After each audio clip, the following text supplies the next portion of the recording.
यहाँ पर एक सूत्र आता है। बाबा श्री तुलसीदास जी यह जो लाइन लिखे, संतों का, गुरुदेव भगवानों का चिंतन है कि देखो, किसी भी सज्जन की प्रतिष्ठा रूपी पूंछ में जब कोई दुर्जन दुष्ट आदमी आग लगाने की कोशिश करता है ना, तो परिणाम में उसी का घर जलता है। जय हो। श्री हनुमान जी साधु हैं, उनकी पूंछ में आग लगाएगा, रावण के आदेश से जब आग लगेगी तो जानते हो उनकी ही लंका जलेगी। पूंछ में आग लगाई गई, बाबा ने छोटा सा रूप बना करके अटारी पर चढ़े, फिर बहुत विशालकाय रूप बनाया और पूरी लंका को धुलू करके जला दिया। यह कथा भोले बाबा माँ पार्वती जी को सुना रहे हैं। देवी, पूरी लंका श्री हनुमान जी ने धुलू करके जला दी, लेकिन एक घर ऐसा था उसको कोई नुकसान नहीं हुआ, वह नहीं जला। जय हो। किसका घर था वो? एक विभीषण कर ग्रह नाही, क्यों नहीं जला जानते हो? जब हम और आप इन प्रभु की शरणागति में रह करके अपने जीवन को जी रहे होते हैं, अपने जीवन की नैया को चला रहे होते हैं, तो जानते हो इनकी कृपा का कवच हमको बचाता है। पूरी लंका में एक विभीषण जी ही ऐसे हैं जिनका भजन का प्रताप रावण को आनंदित बनाए हुए है। जय हो। रावण की अपनी कमाई नहीं है ये। श्री रामचरितमानस जी में 7 कांड हैं। उत्तर कांड 7वां सोपान है। भोले बाबा लास्ट में उत्तर कांड में 127वां दोहा लिखा। मेरे भोले बाबा माँ पार्वती को इस बात को बता रहे हैं। कहे देवी, सो कुल धन्य माँ सुन जगत पूज्य सुपनीत, श्री रघुवीर परायण जेहि नर उपज विनीत। हे देवी, वह कुल पूजने के योग्य है। कौन सा?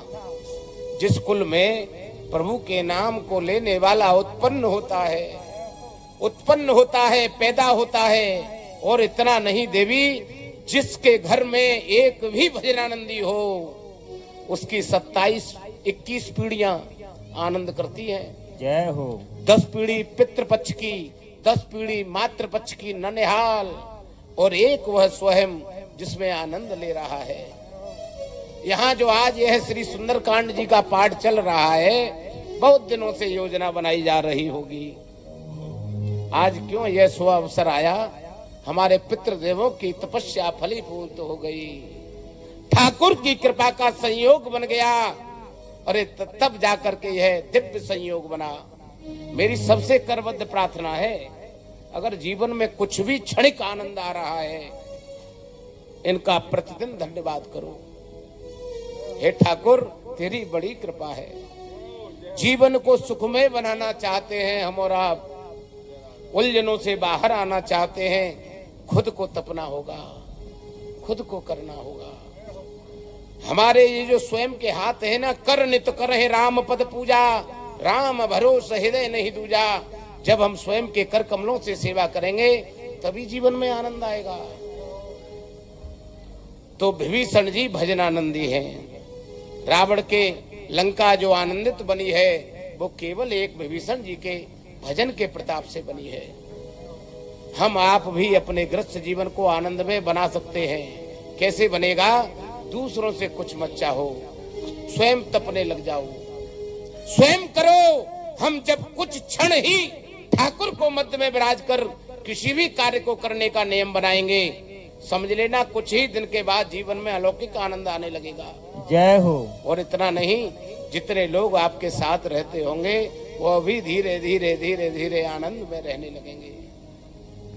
तो लंका नगरी में जो आनंद है, वो विभीषण जी का है। पूरी लंका जलाई गई। भोले बाबा बताते हैं विभीषण जी का घर नहीं जला। लंका जलाने के बाद श्री हनुमान जी माँ जानकी जी के सामने बहुत छोटा सा रूप बनाकर खड़े हो गए। हाथ जोड़कर बोले, मैया, प्रभु ने जब हमको भेजा था तो आपकी खोज के लिए कैसे आपको विश्वास होगा, तो हमको राम नाम लिखी हुई मुद्रिका दी थी।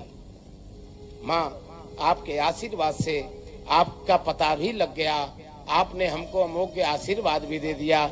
और इतना नहीं मेरी माँ, आपके आशीर्वाद से हमने इनको प्रसाद भी दे दिया। अब माँ आपसे